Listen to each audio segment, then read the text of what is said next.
(2020년 12월 3일) 목요일 다니엘서 8장 1절로 14절 말씀.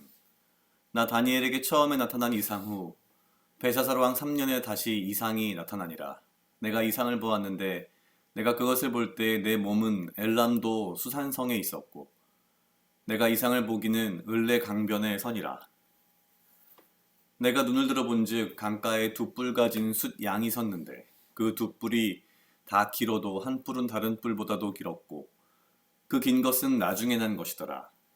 내가 본즉 그 숫양이 서와 북과 남을 향하여 받으나 그것을 감당할 짐승이 하나도 없고 그 손에서 능히 구할 이가 절대로 없었으므로 그것이 의미로 행하고 스스로 강대하더라. 내가 생각할 때 한 숫 염소가 서편에서부터 와서 온 지면에 두루다니되 땅에 닿지 아니하며 그 염소 두 눈 사이에는 현저한 뿔이 있더라.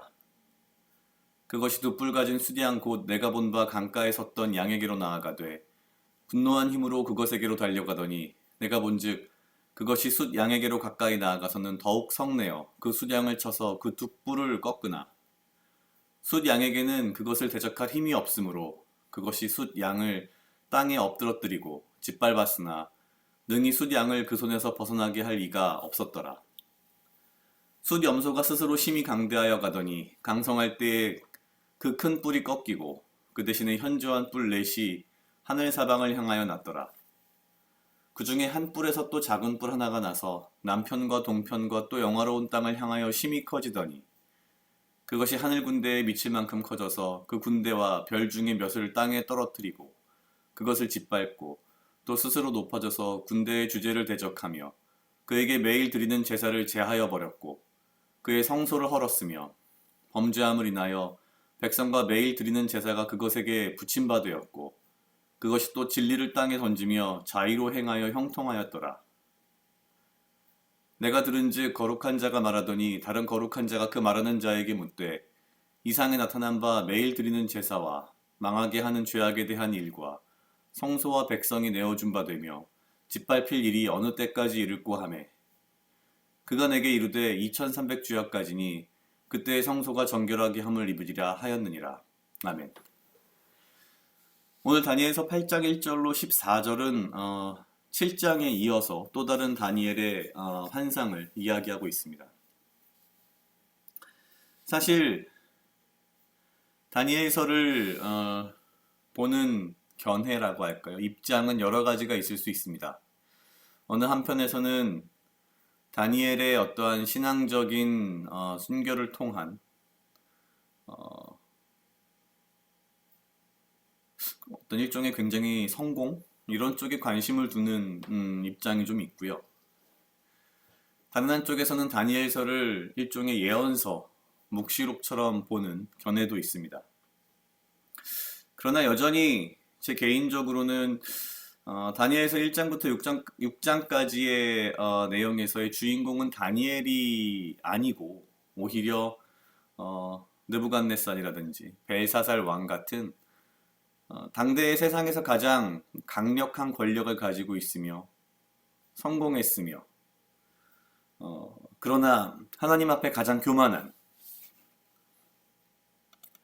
그러한 교만함이 어떠한 결과로 나타났는가를 보여주는 어찌 보면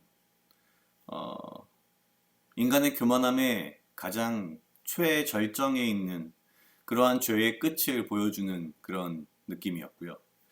다니엘서 7장부터 등장하는 이 다니엘의 환상을 계속 보면서 드는 궁금증은 도대체 하나님께서 이 다니엘서를 통해서 우리에게 주시고자 하는 메시지, 말씀은 무엇일까라는 것이었습니다. 오늘 8장에 등장하는 이 다니엘의 환상은 사실 다니엘이 본인이 죽기 직전까지 볼 수 있는 세계사적 흐름은 아니었습니다. 내일 볼 15절 이후 말씀에 직접적인 이 환상에 대한 해석이 있지만 느부갓네살로부터 시작해서 바벨론으로부터 시작한 이 세계사적 흐름이 메대와 바사로 넘어가고 또한 이것이 이제 우리가 흔히 말하는 헬레니즘, 헬라 제국, 알렉산더 대왕으로 넘어가면서 사실 어제 본 7장에는 심지어 로마 제국까지 연결되는, 그런데 사실 그러한 예언적인 성격, 묵시록적인 성격이 과연 정말 중요한 것이었을까라기보다는 다시 가만히 생각을 해보면 다니엘이 지금 현재 처한 상황, 그것이 어쩌면 지금 우리가 살아가고 있는 이 세상 가운데에서 성도의 삶과 매우 닮지 않았나라는 생각이 언뜻 들었습니다. 다니엘은 본인의 신앙을 지키고 또한 신앙적 순결을 가장 중요시 여겼으며 오직 아버지 하나님의 말씀만을 중심으로 살아가는 사람이었고, 당대 최고의 제국에서 최고의 권력을 누릴 수 있었지만 실제적으로 그 권력을 누리고 휘두르기보다는 오히려 그러한 권력 뒤로 숨어서 자신을 드러내지 않는 모습을 보였습니다.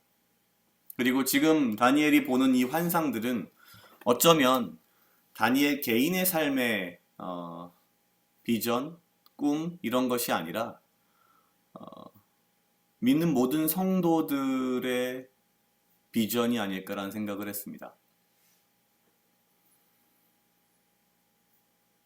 포로로 끌려간 남의 나라 땅에서 굉장히 본인의 신앙을 지키기 어려운 환경 가운데에서 본인의 신앙을 지키면서 또한 이러한 상황 속에서도 신앙을 잃지 않을 수 있는 희망, 그리고 그러한 힘이 있었던 이유는 다니엘이 보았던 이러한 환상, 이 환상을 통한 하나님의 약속, 회복에 대한 약속, 그리고 그런 것들을 보면서 어찌 살아가야 하는지에 대한 다니엘의 어떠한 결단, 이런 것들이 사실은 다니엘서의 핵심이 아닐까라는 생각이 들었습니다.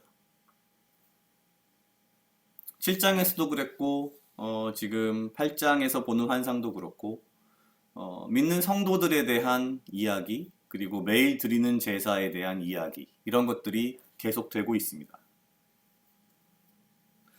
우리가 살아가는 세상에서는 굉장한 핍박이 있지는 않습니다. 죽음을 무릅쓰고 믿어야 하는 상황들이 흔하게 벌어지고 있지는 않습니다. 물론 그런 지역들도 있죠. 제 삶 속에서의 신앙이라고 하는 것은 목숨을 걸고 지켜야 하는 그러한 것은 아니지만 오히려 어쩌면 더욱 그렇기 때문에 신앙적인 순결, 신앙적인 믿음, 말씀 중심으로 살아가는 게 더 어려운 세상이 아닌가라는 생각이 들었습니다. 세상은 계속해서 우리에게 신앙을 좀 내려놓으면, 말씀을 조금 내려놓으면, 눈을 조금 돌리면 세상적인 성공과 권력과 부귀와 영화를 약속하는 듯한 그런 모습을 우리에게 보여줍니다. 다니엘이 처한 상황도 아마 동일했던 것 같습니다. 그에게는 약속된 권력과 약속된 부귀 영화가 있었지만 그는 그것에 연연해하지 않았습니다. 지금 이 세상을 살아가는 우리, 그리고 저 자신도 어쩌면 다니엘이 처했던 상황처럼 진짜 믿음과 신앙을 지켜나가기에는 세상이 우리에게 너무나도 많은 것들로 유혹하는 그러한 모습, 경우에 따라서는 위협하는 그런 모습, 이런 것이 우리의 모습과 닮아 있지 않나라는 생각이 듭니다.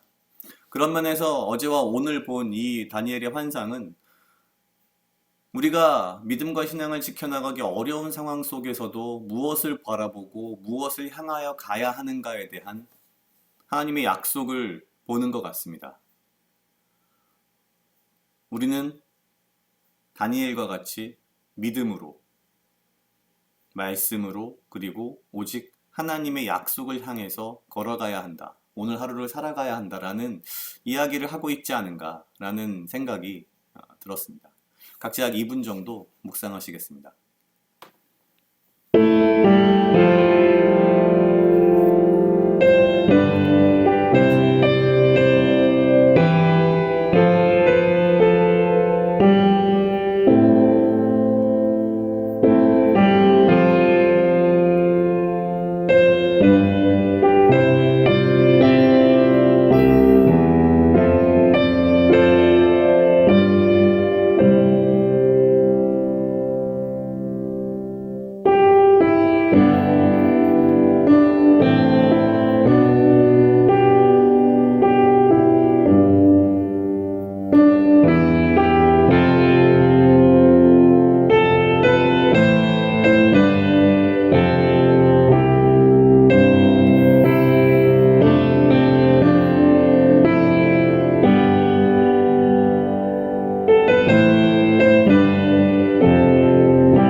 살아가게 하시옵소서. 아버지여, 나를 해하려 하는 그 어떠한 무리들로부터 나를 지키고 보호하여 주시며 내가 오직 주님 주시는 지혜와 명철로 이 하루를 살아가고 나에게 필요한 건강과 육체적 강건함을 허락하여 주시옵소서. 주님, 이 하루하루를 이 세상을 살아갈 때에 수많은 유혹과 때로는 위협과 많은 어려움 가운데에 내가 세상의 부귀영화와 권력과 세상의 것들에 마음을 두지 않게 하시고 오직 아버지의 말씀에 오직 믿음과 신앙에 나의 중심을 두며 이 하루를 또한 살아갈 수 있도록 주여 인도하여 주시옵소서. 내가 바라보고 가야 할 그곳이 오직 아버지의 나라임을 알게 하시고 오직 주의 뜻대로 이 하루를 또한 살아갈 수 있도록 인도하여 주시옵소서. 감사합니다. 이 모든 말씀 예수님 이름으로 기도드렸습니다. 아멘.